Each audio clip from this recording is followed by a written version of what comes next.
I somehow misjudged it to realize how long a day actually is when you have to sit in one place and be with yourself, which is really an uncomfortable thing.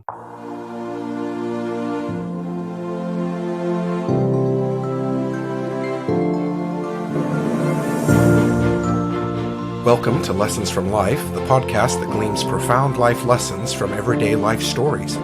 Hosted by Dustin, Fenton, and Brandon Hill.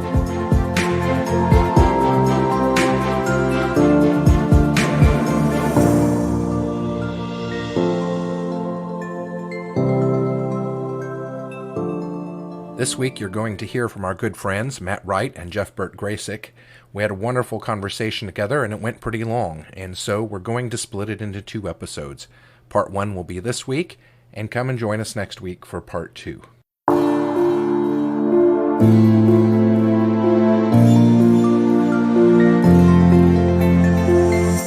Hello, listeners. This is Brandon, and I'm really excited about this week. I've got some friends from my alma mater. Dustin and I both went to the same university, Greenville University, and I've got 2 friends, Burt Gracik and Matt Wright, with us today, and we're going to tell stories from a walkabout experience that we all had together. And Dustin has also been part of this. So Dustin, do you want to share a little bit about what Walkabout is? I would love to. Walkabout is one of my favorite things in the world. It is a 10-day leadership experience and community development experience that some universities around the nation do, and Greenville University happens to do that.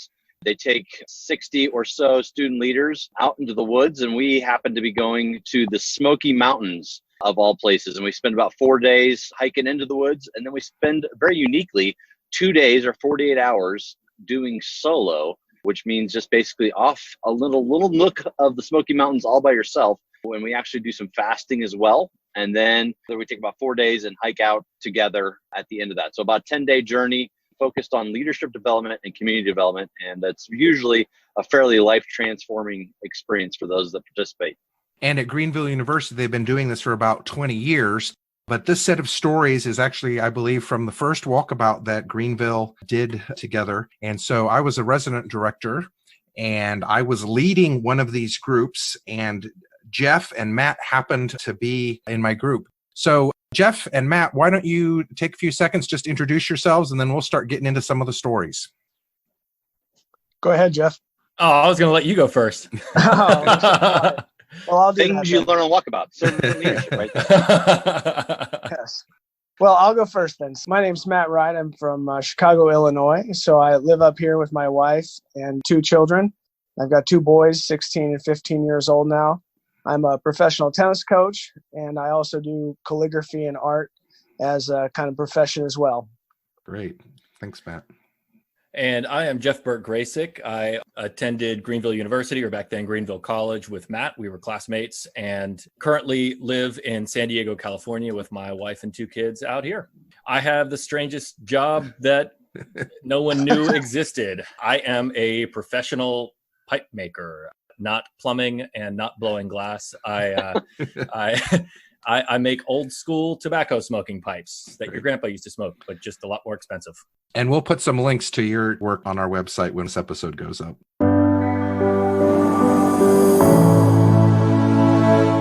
Let's get into some walkabout stories. This is going to be a little bit of a different episode. We're just going to banter a little bit and share some stories. Dustin was not on the trip with us, but he may help us pull some fun stuff out of this. So when we were getting to the trail, we were one of the groups that was the farthest out.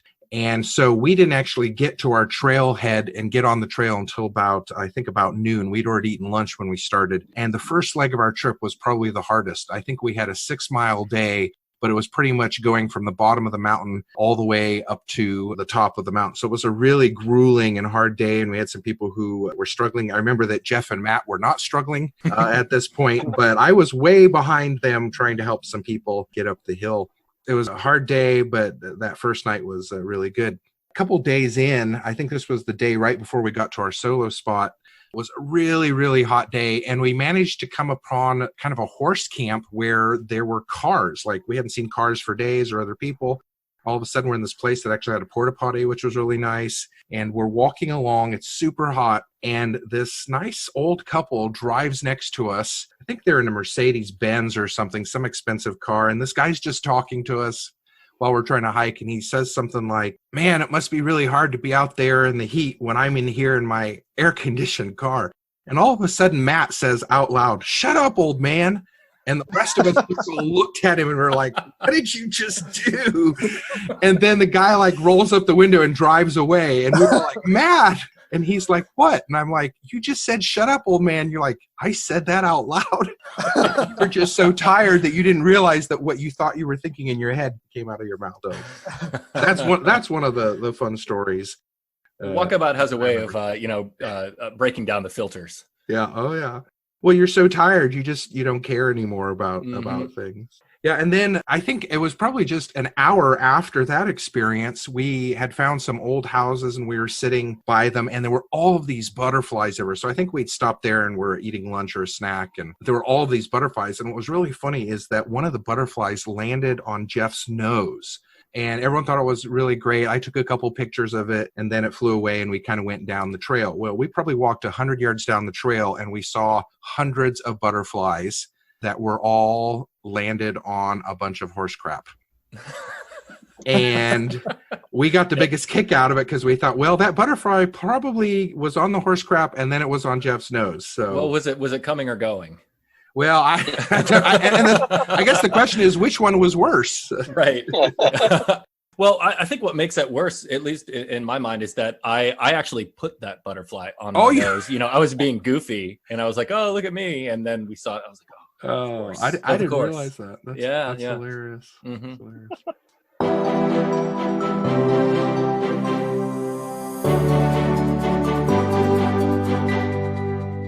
Well, what other stories do you guys remember from that time?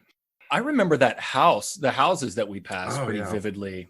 Because if I'm not mistaken, we walked up the stairs and there was some story, there was a plaque or something up front. Mm-hmm. And I recall there being the wall coverings, whether it was wallpaper or something, was peeled back, and there were old newspapers from the early 20th century or late 19th century in the walls, either as insulation or as perhaps backing for the wall surface. Mm-hmm. Those were cool old buildings out in the middle of nowhere in the National Forest there. Yeah. Mm-hmm.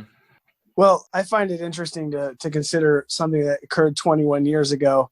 And talking to you guys is interesting because I'm hearing these stories that I've completely forgotten and 21 years later and now remembering, and they're coming back to me. It's like a kind of a visceral kind of feeling to go back in time when you've forgotten almost everything, lived almost what feels like a completely new life. And then to go back in time is so nice to connect.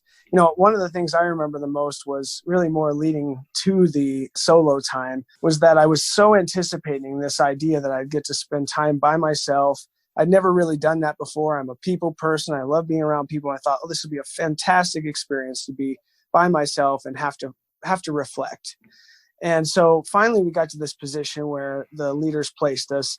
And I remember they gave us a few things. One was water, and they gave us an envelope that had 2 Bible sheets or pages from the Bible. And so I remember thinking, oh my gosh, I can't wait to see how prophetic these Bible sheets are going to be. And so I sat down and I reflected for a while, and I thought, okay, now's the time to open the Bible sheets. And I opened them up and I looked, and I quickly realized that the leaders had given me 2 pages of genealogy, which basically meant that I had nothing to read other than old history of genealogy, and I really had to spend 2 days with myself. And that was very difficult because I remember on the first day, I saw the sun slowly crossing the sky and thinking, oh, it must be 7 or 8 o'clock in the evening now, the sun's going to go down. And it was about, now in hindsight, it was probably 12 or 1 o'clock. And I somehow misjudged it to realize how long a day actually is when you have to sit in one place and be with yourself, which is really an uncomfortable thing. But I did learn a lot from that particular experience of recognizing that it's hard for me to be by myself in life. I think that's probably still true. Like Matt, I was really looking forward to the opportunity to really spend time, not only by myself, but really kind of meditating on, these 2 pages of scripture. We've been told beforehand we would have this. And even though I think I received something a little more substantial than Matt did, although I don't recall what it was, 20 some years later, you get through those couple pages pretty quickly. Mm-hmm. And 48 hours is a long time And I think just in the mind of, a 19-year-old, there's a tendency to perhaps idealize these situations when they're abstract, but when they become real and you're actually sitting there, in my case, next to a stream entirely by yourself, and this is literally all you have been given.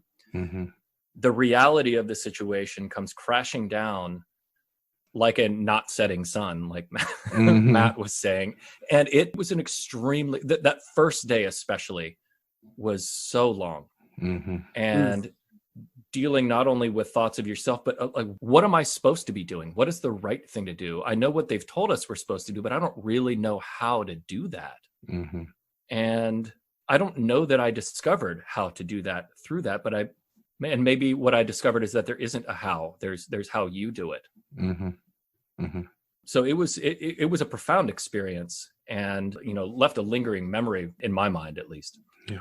One of the things I remember most too is there was a fear there, not just a fear of being by yourself, but when the nighttime came around, all we were really given, like I said, were the Bible pages, some water, and I believe we had just not even a plastic tarp, but more of like a garbage bag.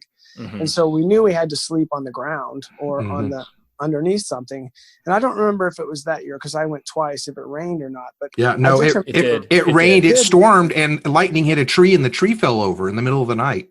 Yeah. So I do remember that now that you say it. And I just remember feeling this sense of vulnerability that for me, it was actually bigger than just the rain or the being by myself, but the fact that we knew we were in the Smoky Mountains, which means there were bears there. And so your imagination gets the best of you when you're sleeping. Every little sound, every little cricket sounds like something coming to attack you.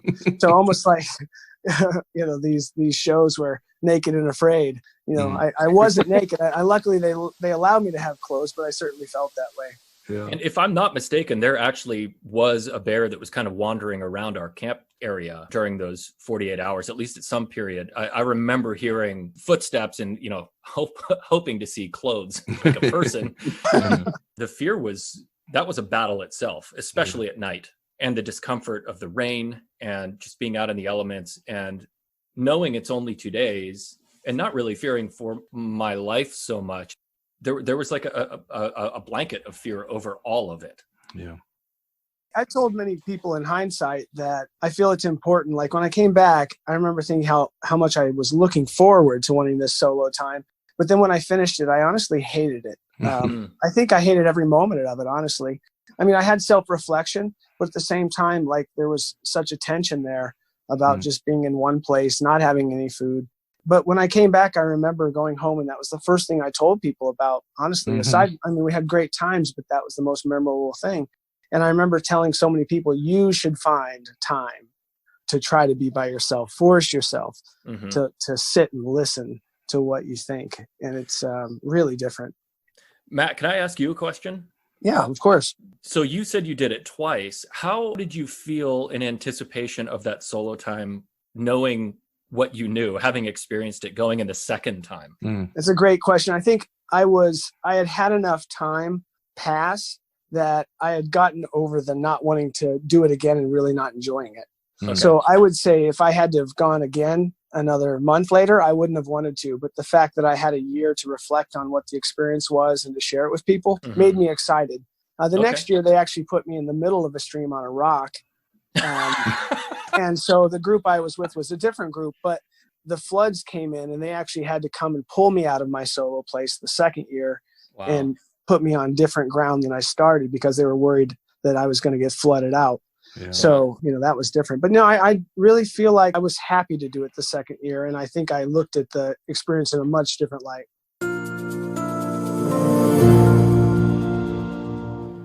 Well, that's the end of part 1. Hope you enjoyed it. Join us next week when we're going to talk about our memories of a favorite professor who joined us on the trip, as well as our encounter with bears.